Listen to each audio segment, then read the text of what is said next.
Մեր կարծիքով ամբողջ քրեական գործն է ոչ իրավաչափ եւ ի սկզբանե չպետք է հարուցված լիներ։ Մենք գործ ունենք դասական քաղաքական հետապնդման հետ, խոսքի ազատության լրացման հետ, ինչի մասին արդեն 3 ամիս խոսում ենք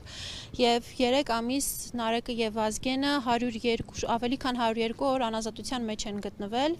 Վերաքննիչ քրեական դատարանը դատավոր Կարեն Հովհաննիսյանի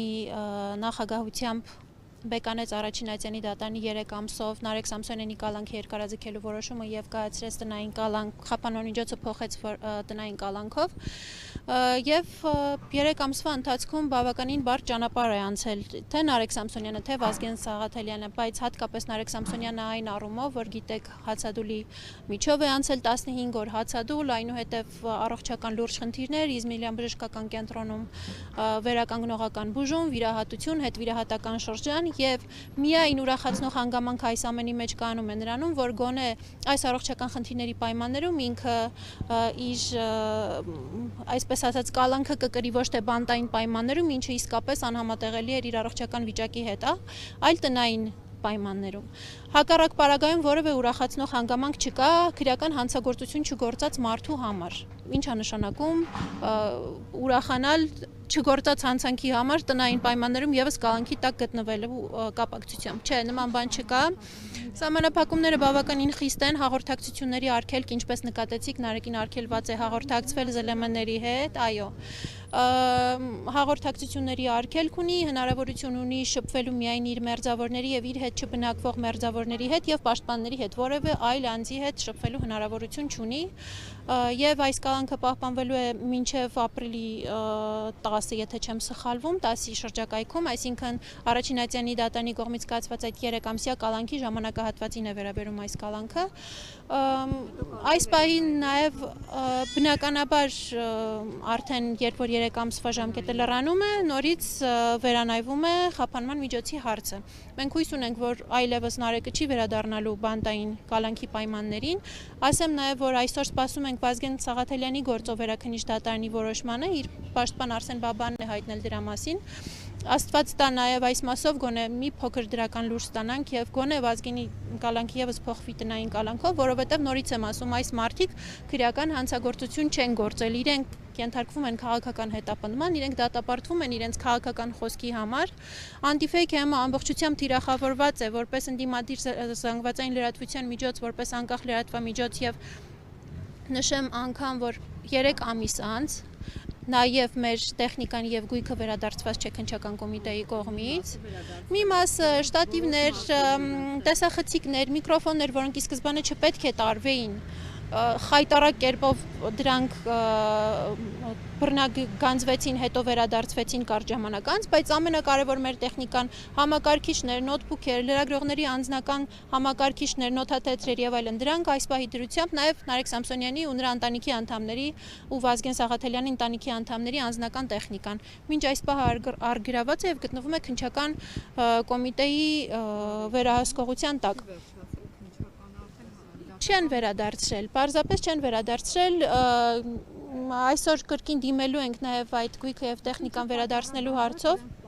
Դե ասում են մինչև վարույթի ավարտը կարող է պահվել, վարույթի ենթադրում է նաև դատական քննությունը, բայց մենք գիտենք, որ այդ տեխնիկայի մասով որևէ քննչական գործողություն չի կատարվել։ Որևէ քրեական գործը բոլորիս հայտնի է երկի էպիզոդով, այո, երկի էպիզոդով հրապարակային YouTube-յան հարթակում տեղադրված երկու էպիզոդով YouTube-յան հաղորդումների համար է եւ մնացած տեխնիկան վերցնելը պարզապես նպատակ է հետապնդել տորպեդահարել անտիֆեյքի գործունեությունը, որը չստացվեց միայն մեր սիրելի համակիրների եւ մեզ աջակցող մարդկանց կողմից։ Ինչպես է Նարեկ Սամսոնյանի առողջական վիճակը։ Կանարես մի լրացում են հացադուլի հետևանքով առաջացած Իզմիլյան բժշկական կենտրոնում բավականին լավ վերականգնողական բուժում իրականացրեցին հացադուլի կապակցությամբ, մի բան ինչը որ մեզ համոզում էին իրականացնել բանտային պայմաններում եւ մենք դեմ էինք ի սկզբանե եւ փառք Աստծո, որ դա տեղի ունեցավ եւ վերականգնողական բուժումը ընթացավ հենց Իզմիլյան բժշկական կենտրոնում պրոֆեսիոնալ բժիշկների հսկողությամբ, փառք ու պատիվ իրենց բոլորին։ Բնականաբար հացադուլը որոշակի բարդություններ էր առաջացրել վիրահատական հանգամանքների կապակցությամբ եւ հետ վիրահատական շրջանում նույնպես ինչ որ չափով զարգացնել տալիս էր եւ այս պահի դրությամբ վիրահատության հետևանքները դեռ շարունակվում են, քանի որ այնպիսի վիրահատություն է տեղի ունեցել, որը մինչեւ շուրջ 3 ամիս հետվիրահատական խնամք եւ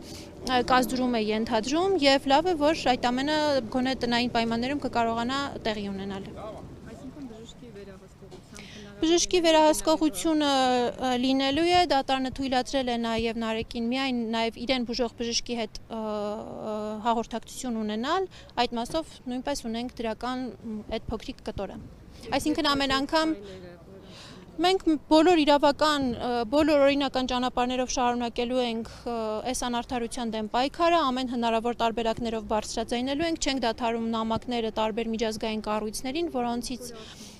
Այսպես նամակներ ստացել ենք, որ կարդացել ենք, ուղարկել ենք մեր գրասենյակներին, այսպիսի արձագանքներ ստացել ենք, կամ կապի հետ ենք Մարդու իրավունքների պաշտպանի գրասենյակի հետ։ Այսպիսի արձագանքներ ստացել ենք, ինչը բնականաբար մեզ չի բավարարում, որովհետև մենք տեսել ենք, թե նախկինում ինչպես էին իրենք արձագանքում նմանատիպ իրավիճակներին եւ հիմա ինչպես են արձագանքում, բայց միայն պատասխանելու հանգամանքը այն առումով, որ մենք իրազեկել ենք իրենց եւ իրենք վաղը մյուս օրը չեն կարողանալու ասեն, որ իրենք տեղյակ չեն այս դեպքի մասին, արդեն իսկ ինչ-որ մի բան նշանակում է մեզ համար, գոնե վաղը մյուս օրը կկարողանանք հիշեցնել իրենց, որ այս հանգամանքների կապակցությամբ դուք որևէ գնահատական չեք տվել։ Ինչ վերաբերվում է մեր քայլերին, կրկին պնդում ենք, որ այս իմնեմնիմի երկուսի գործով խուլիգանության հանցակազմ չկա, կա քաղաքական հաշվեհարդար Նարեկի եւ Վազգենի նկատմամբ եւ այդ հաշվեհարդարը 3 ամիս տեղի ունեցել բանտային կալանքի պայմաններում, հիմա էլ շարունակվում է տնային կալանքի պայմաններում։